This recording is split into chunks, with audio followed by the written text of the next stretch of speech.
My fiancée declared icily, "Your family isn't welcome at our wedding, and that's final." I responded, "Okay," grabbed my suitcase and walked out. Then I called off the wedding and turned the venue into a family gathering spot.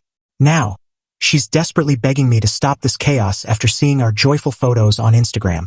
I, a 32-year-old man, am still reeling from the past month. Feels like an eternity. Roughly 4 weeks ago, my then-fiancée, Claire, 30, obliterated our wedding plans and, by extension, our relationship. We'd been together 5 years, engaged for 1. Wedding preparations had been remarkably smooth until her decree. It happened on a Saturday. We were reviewing the guest list for what felt like the 100th time. The venue, Oakwood Haven, was secured, mostly with my money, which matters later. Caterers were paid. Invitations were nearly ready to go. Out of nowhere, Claire got this oddly resolute look. "Liam, about your family," she said. "I've decided they can't attend the wedding." I blinked, nearly choking. "Excuse me? My family? You mean my parents? My sister, who you picked as a bridesmaid? My aunts, uncles, cousins?" "Yes, all of them," she replied. "They're just too much. This is our day and I want it elegant, refined." "Not them. Too much," I said. "Claire, they adore you. They've been nothing but kind. What are you even saying? They're not our type, Liam. Boisterous. A bit rough around the edges. My mom agrees. It's better this way. End of story." "End of story," she said, like she was stating the obvious.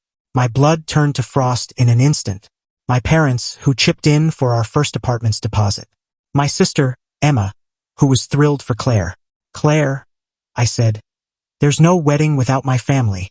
That's not up for debate. That's a fact." "Don't be so dramatic," she snapped. "It's a simple boundary. If you can't respect my comfort, maybe we need to rethink this whole thing." I stood up. "All right, I'm rethinking." The nerve. The sheer, brazen entitlement.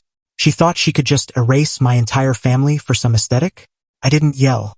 Didn't fight. Something in me just broke, quietly, decisively. "Fine."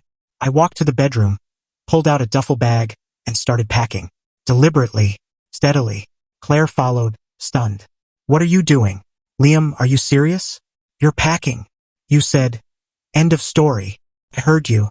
This story's over. You'd throw away our engagement, our life, over this?" she said, her voice climbing, a mix of shock and fury. "Because I want our wedding a certain way?" She started crying then. Genuine tears, maybe, or maybe just frustrated ones. Her best friend, Mia, 30, the maid of honor, called me that night after Claire ran to her. "Liam, Claire's a wreck. You can't just leave. She didn't mean it like that. You know how she gets about the wedding being perfect." "She meant every word, Mia," I said. "Demanding I cut out my whole family isn't perfectionism. It's cruel. But she loves you. You're blowing this out of proportion." Her mom, Diane, even said she gets Claire's worries about your family not meshing with their guests. "Great," I replied. "Claire made her choice. I've made mine. I'm at my sister's for now." Click. The next Monday, I tackled the venue. Oakwood Haven. I'd paid the $10,000 deposit and the $15,000 follow-up from my savings. The contract was in my name. I called them, canceled the wedding, and ate the deposit loss. Painful but fine. Then inspiration struck. "Actually," I asked, "is that weekend open for a big family event?" It was the same slot. I rebooked it for a family reunion, paying the remaining balance, which was cheaper without the fancy decor and formal dinner. Felt perfect. The other vendors. The caterer was a joint booking, but Claire's parents covered that deposit. I emailed Claire and her parents, formally stating the wedding was canceled and they'd need to handle cancellations for anything not solely in my name. I attached Claire's end of story text for clarity. No reply. Her belongings. She mostly lived at my place, which I own outright, bought before her. I texted her she had 1 week to collect her things. I pack them and leave them on the porch. No entry.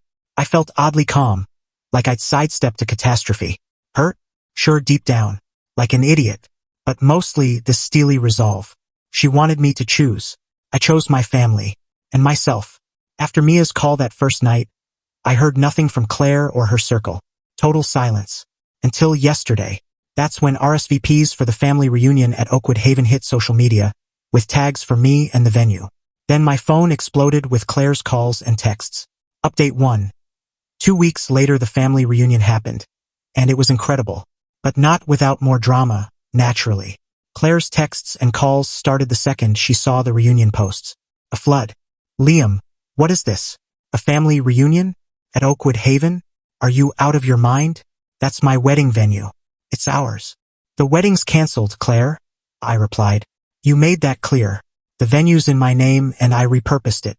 You have no say. Her voicemail swung between fury and sobbing. You're humiliating me. This is a twisted prank. My mom's appalled. Liam, please, I miss you. I messed up. It was just stress. Let's talk. We can fix this. We can still get married, just not there. Pick another place. Cancel this thing. Mia jumped in too predictably. Liam, this is heartless. Claire's shattered. You're rubbing it in her face. Stop this. She's not eating, barely sleeping. She was fine crushing my family, I said. She'll survive. This is happening. Blocked Mia. Then Claire's mom, Diane 60, called. Liam dear, there's been a huge misunderstanding. Claire was just voicing some nerves. Pre-wedding jitters. She didn't mean to ban your wonderful family forever. Diane, I said. She said end of story. She was crystal clear. And you backed her concerns about my family clashing. Well, maybe a bit, she admitted. But canceling everything? And using the venue to rub it in? It's tacky, Liam. Claire's heartbroken. You owe her an apology. Make this right. Cancel this reunion. With respect, Diane, I owe her nothing. She made her choice. The reunion's on. My family's excited. Goodbye. Blocked Diane. The week before the reunion was tense. I half expected Claire to show up or try something. I had a friend stay over when I was home. My sister Emma was my anchor. The reunion itself? Pure magic. Oakwood Haven, tainted by Claire's ultimatum, was reborn. No rigid formality, just joy. Kids racing around. My uncle strumming his banjo. A huge barbecue instead of overpriced tiny plates. Games. A bounce house for the kids. Way cheaper than Claire's ice sculpture fantasy. My parents glowed. My aunts and uncles kept saying they were proud I stood up for them. We took tons of photos, group shots, goofy selfies, the lot. We posted them. Family first Oakwood bash. No wedding, just pure happiness. The day after, my phone lit up again. Claire, now frantic. Liam, please, we need to talk. I saw the photos. Everyone looks so happy. My friends are asking questions. This is a nightmare. Say we postponed. Say it was a planned family thing. Anything. You're making me look like a fool. You did this to ruin me. 10 minutes later, another text. You owe me for the caterer deposit. My parents paid that. And my dress? You covering that, you spiteful jerk. The gall was staggering. She torches our life. Makes insane demands. And I owe her? I sent one last reply before cutting her off completely. Claire, you ended us when you disrespected my family. Your vendor issues or finances are your problem. This is the end of all discussions, as you wanted. Then I blocked her number, her social media, everything. My family had the time of their lives. That's what counts. The deposit I lost feels like the best money I ever spent for my peace and dignity. Seeing my family's joy was worth everything. But I suspect Claire won't let this go quietly. Update 2. 1 month later, it's been about 6 weeks since the reunion, and life's settled into a quieter, better normal. The drama's mostly faded, but Claire's side made a few more absurd moves. A week after I blocked her, I got a formal letter. Not from a lawyer, but on fancy stationery, signed by Claire and Diane. It was a long-winded demand for mediation over my vindictive wedding cancellation and compensation for their non-refunded deposits, caterer, dress, florist they booked without my input, emotional distress, public humiliation from the reunion, and the value of gifts their side had to return or explain. They were trying to charge me for their embarrassment and her ultimatum's fallout. The letter hinted at further steps to protect Claire's reputation if I didn't comply. A veiled threat. I didn't respond. It was laughable. Emma, my paralegal sister, read it and called it pathetic posturing. Then came their smear campaign. Claire, with Mia and Diane as her megaphones, started spinning tales to mutual friends and anyone who'd listen. The story? I got cold feet, turned controlling, canceled the wedding in a huff, and threw a party to shame Claire. They left out her demand to ban my family. A few distant acquaintances bought it, sending me, "That was harsh, man" texts. I replied with Claire's end of story text and a link to the reunion photos, labeled, "What Really Matters." Most went quiet. Some apologized. The lowest blow came 2 weeks ago. I volunteer at a community center, teaching kids to code on weekends. The director, Mrs. Thompson, a kind woman, called me in. An anonymous parent had emailed concerns about my unstable emotional state and aggressive online behavior, questioning my suitability around kids. They cited my messy public breakup and provocative posts. My stomach dropped. This was a calculated hit on my passion and reputation. Luckily, Mrs. Thompson knows me well. I explained calmly, showed her Claire's text, and detailed the reunion and Claire's retaliation. I offered to step back if needed. She waved it off. "Liam, I've known you for years. This is someone's grudge, not a real issue. You're valued here." She promised to dismiss any more anonymous complaints. Huge relief, but it showed how far Claire's camp would go. Claire's fallout? From what I hear, I don't dig, but word spreads. Her perfect image is in tatters. When her demand leaked, even some of her friends were appalled. Her villain narrative flopped when my simple truth, her own words, made her look unreasonable. Financially, she and her parents lost their deposits. The caterer, florist, and others wouldn't refund them for her flip-flopping or ultimatums.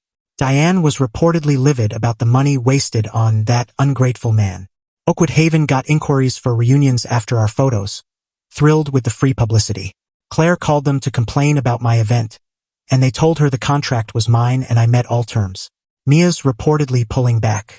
Defending a friend is one thing, but supporting someone who makes outrageous demands and tantrums when it backfires gets old. Me? I'm great. That ordeal was a brutal but cleansing wake-up call. It revealed Claire's true nature before I married her. My family bond is stronger than ever. They saw me choose them without hesitation. Emma said, "I thought Claire was changing you. Good to see you're still you." That hit deep. I'm out the deposit, but it's a small price for freedom and self-respect. The peace of standing firm, rejecting manipulation, and protecting my family is priceless. Claire wanted a wedding without my family. She got no wedding, and my family had a blast in the very place she tried to bar them from. She wanted end of story, and now she has my silence forever. Sometimes, the best response is living well and letting people face the raw consequences of their own arrogance. Good riddance.